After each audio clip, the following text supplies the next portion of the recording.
Hey guys, Cam here from PhoneDog.com, and this is our review of the BlackBerry Classic. But just before we get into that, I wanted to point you in the direction of Crunchyroll. Crunchyroll has some of the best anime shows around, and it has the newest and most current episodes, straight from Japan and professionally subtitled. Shows like Naruto Shippuden, which has some incredible animation, not to mention some great action sequences and graphics. And if you want an even better experience, you can sign up to Crunchyroll Premium. And this allows you to watch Crunchyroll content on any of your devices in full HD and without ads. If you want to try Crunchyroll Premium free for 30 days, just click the link in the description box below. Now let's get on to this review.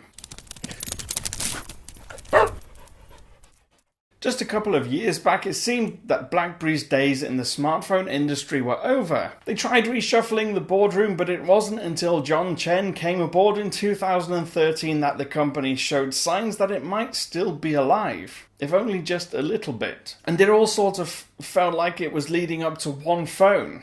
And that phone is the BlackBerry Classic, and it's finally here. It's giving BlackBerry fans everything they need, in an up-to-date package that's relatively affordable. Design-wise, this is about as typical a BlackBerry you can get without relaunching the Bold. Its metal chassis and frame give it a feeling of sturdiness and class, although they do add some weight. At 6¼ ounces, it's heavier than a Galaxy Note 4.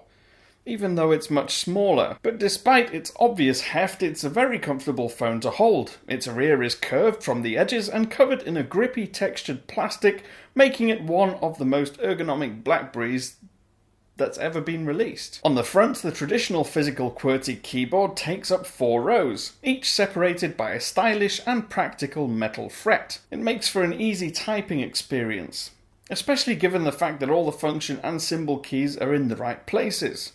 For those who are virtually touch typing on old BlackBerries, this should be a piece of cake. It's the row above the keyboard that may confuse some legacy BlackBerry fans. With BlackBerry OS X working completely differently to the previous versions of software, some of the keys don't do what you think they will. And functions aren't consistent. The BlackBerry menu button opens up the settings drop-down menu from the home screen.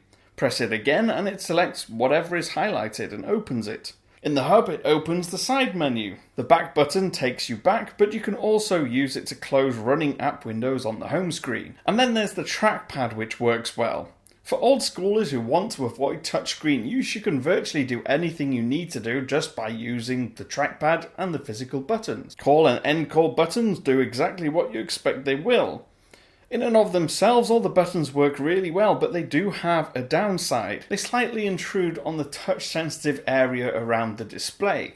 So gestures on BlackBerry X, where you would swipe up to reveal the multitasking window or unlock the phone, sometimes you might have to try a couple of times to get it to register. Overall, the hardware looks and feels high-end, which is surprising given how cheap it is compared to the Passport. While the flagship costs about $700 to buy outright, the Classic only costs $449. And moving up the device, we get to the display. Unlike the Passport, it's square. It's a 3.5-inch 720 by 720 resolution LCD panel with a pixel density of 294 pixels per inch. It's clear then that this is a mid-range device.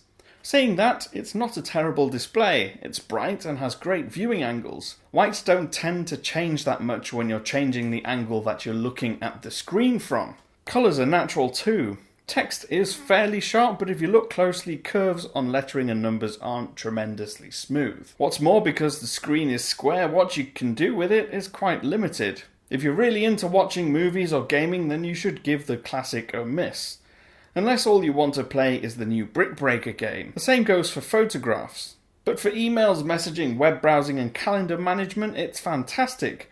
And because there's no keyboard taking up space on the screen, you can see much more of the text than most other smartphones would allow with virtual keyboards. For the most part, BlackBerry OS 10.3 looks well optimized for the square displays, but on the smaller screen of the Classic, there are times when it doesn't look quite right. Like when the drop-down menu takes up almost the entire screen, or the notification icons and clock look huge on the lock screen.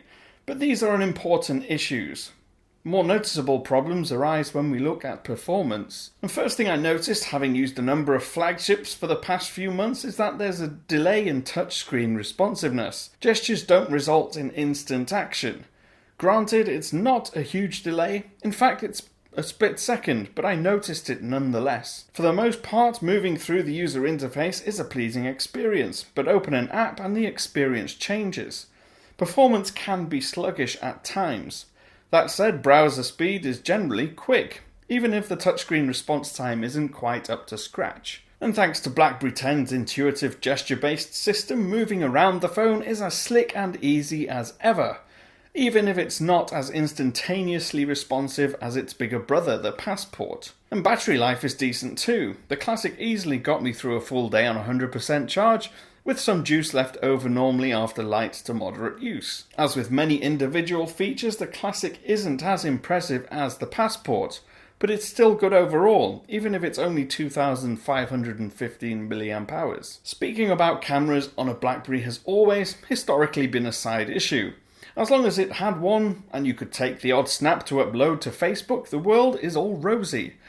Things have changed, but not as much as I would have liked. The 8-megapixel on the back of the Classic is capable of taking pretty good shots. Items in focus and in good light are sharp, and colours are pretty accurate too.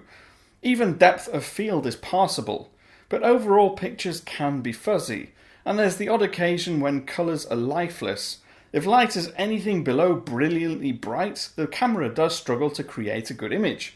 And that's without the issues that arise trying to take a photo on a square screen. It's pretty frustrating. Overall then, the BlackBerry Classic is everything that BlackBerry users need it to be. It's a current, up-to-date phone with great build quality and an almost perfect physical keyboard and control system. It's not the best performer in every category, but it's still a solid device, and I've thoroughly enjoyed the nostalgia trip that it's taken me on. I've been Cam. I'm at phonedog_Cam on Twitter. Ask me any questions in the comments or on Twitter, and I will get back to you whenever I can.